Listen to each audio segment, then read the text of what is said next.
London doctors and health workers criticised the British government on Saturday for suggesting that personal protective equipment (PPE) worn while treating coronavirus patients could be reused, as supplies run low across the country.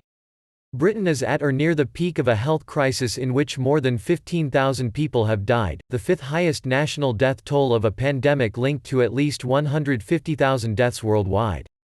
Data published on Saturday showed 15,464 people have died in British hospitals after testing positive for coronavirus, an increase of 888 in the 24 hours to 1600 GMT on Friday. That increase is higher than recent days, but below the highest daily death toll of 980, seen just over a week ago. The government issued new guidance to hospitals on Friday setting out that alternatives to fluid-repellent full-length gowns may need to be used, including reusable gowns or even long-sleeved laboratory coats. This guidance is a further admission of the dire situation that some doctors and healthcare workers continue to find themselves in because of government failings, said Rob Harwood, chairman of the Consultants Committee at the British Medical Association. If it's being proposed that staff reuse equipment, this must be demonstrably driven by science and the best evidence, rather than availability. A Department of Health spokesman said the guidance was to ensure that staff knew what to do to minimize risk if shortages did occur.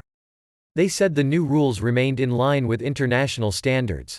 Health Secretary Matt Hancock told a committee of lawmakers on Friday that Britain was tight on gowns but had 55,000 more arriving and was aiming to get the right equipment where it was needed by the end of this weekend.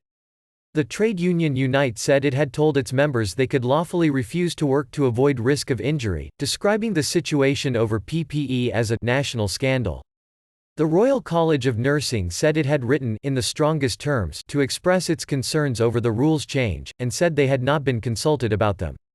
NHS Providers, a body which represents hospitals and other parts of Britain's publicly funded National Health Service, said supply levels of gowns were critical. It is now clear that some trusts will run out of fully fluid-repellent gowns this weekend, Deputy Chief Executive Saffron Cordery said. Britain's response to the coronavirus outbreak, which has lagged that of European peers, is a source of increasing political criticism for Prime Minister Boris Johnson, who is recovering from a spell in intensive care after becoming infected. The crisis has seen citizens ordered to stay at home and businesses forced to shut during 4 weeks of restrictions on daily life without precedent in British peacetime history. The lockdown was extended on Thursday for at least 3 more weeks. Queen Elizabeth effectively cancelled plans to publicly celebrate her 94th birthday on Tuesday, silencing a traditional ceremonial gun salute because she thought it would not be fitting in the current circumstances.